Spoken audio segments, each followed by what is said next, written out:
مشرف اور ضیاء الحق اور جتنی بھی ڈکٹیٹر گزرے ہیں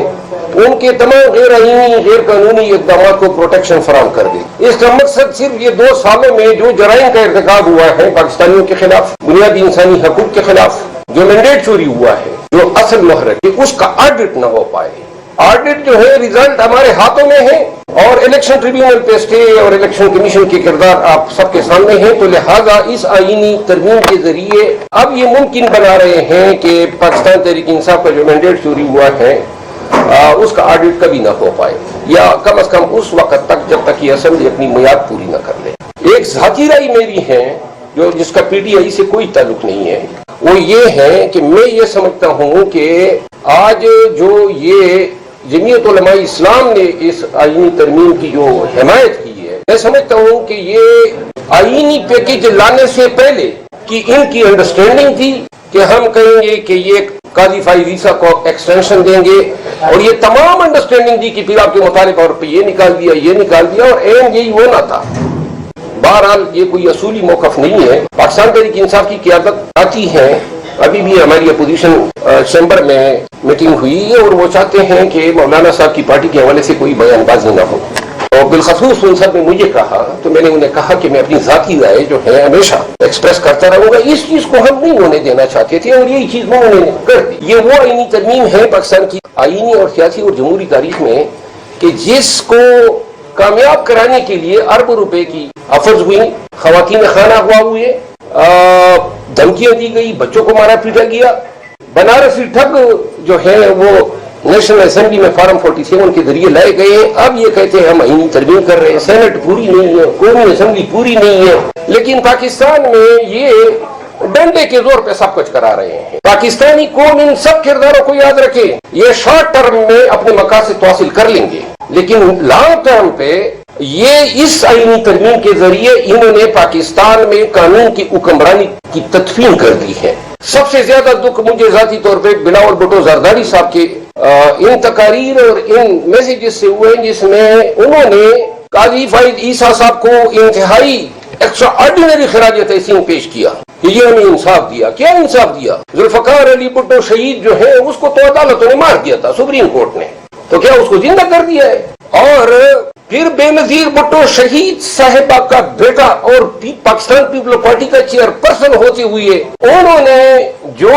آئین سازی کے حوالے سے جو